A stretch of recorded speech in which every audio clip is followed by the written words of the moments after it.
এক মন্ত্রী ছিল, সে সবসময় শুধু বলে যে আল্লাহ যা করে ভালোর জন্যই করে। তো একবার রাজামশাইয়ের একটা আঙ্গুল কেটে গেল, কোনো একটা কাজ করতে গিয়ে আঙ্গুলটা কেটে গেল। ওই টাইমে মন্ত্রী গিয়ে বলে, রাজামশাই মন খারাপ করবেন না, ডোন্ট বি আপসেট, আল্লাহ যা করে ভালোর জন্যই করে।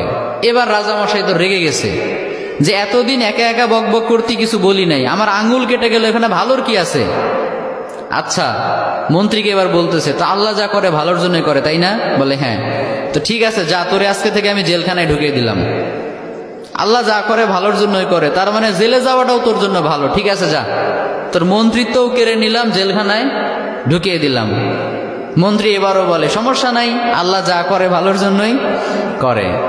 তো এবার রাজামশাই আরেকটু রেগে গেছে যে পানিশমেন্ট দিতে চাইলাম, উল্টা দিকে আমাকে নিয়ে ঠাট্টা করে, ভালো লাগতেছে না, কি করবে?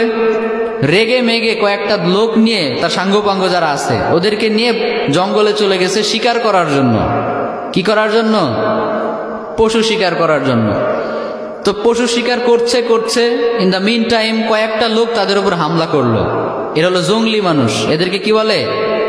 জঙ্গলি মানুষ, বুঝতে পারছেন? মানে এরা জঙ্গলি, ওদের ওপর হামলা। এই হামলা দেখে বাকি যারা ছিল রাজামশাই বাদে সবগুলো ভৌ দৌড়, এক দৌড়ে পলাই। চাচা আপন প্রাণ বাঁচা, নিজে বাঁচলে বাপের নাম, রাজামশাই মরলে মরুক, আমরা বাঁচি। আর রাজামশাই তো সুখে শান্তিতে বসবাস, দৌড়ানোর প্র্যাকটিস নাই। ওই আল্লাহর বান্দা একটু দৌড় দিতে না দিতে ধরা পড়ে গেছে। আর অন্যদের তো হেঁটে দৌড়ে অভ্যাস আছে, ওরা পালিয়ে গেছে।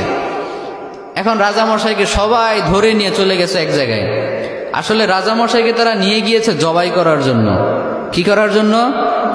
তাদের বিশ্বাস মতে প্রত্যেকটা বছর তারা তাদের দেবদেবীর উদ্দেশ্যে একটা করে মানুষ উৎসর্গ করে।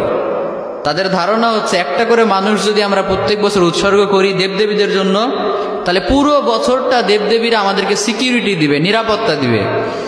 তো ওই কারণে রাজামশাইকে নিয়ে গিয়েছে, শুয়ে দিয়েছে, জবাই করবে। এখন যেই না জবাই করতে যাবে, ইন দ্য মিন টাইম একজন চিৎকার করে উঠে বলে, স্টপ, থামো, একে দিয়ে হবে না।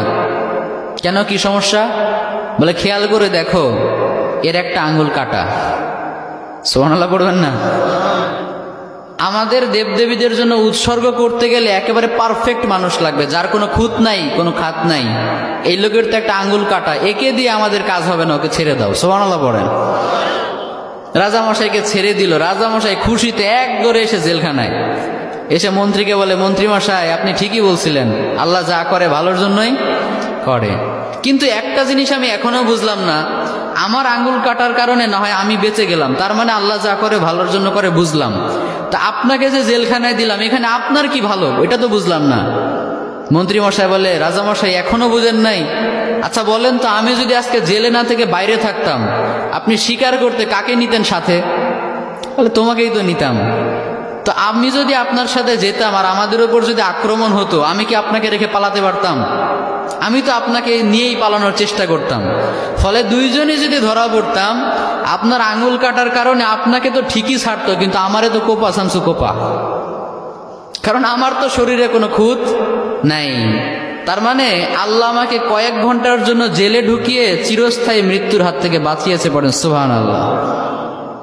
তাহলে এবারও বোঝা গেল যে আল্লাহ যা করে ভালোর জন্যই করে। তো এই জন্য আজকে থেকে আপনাদের সাথে যেটাই ঘটুক না কেন, মন খারাপ করা যাবে? মন খারাপ করবে না। যেটাই হোক সবসময় বলবেন আল্লাহ যা করে, সবাই বলেন আল্লাহ যা করে ভালোর জন্যই করে।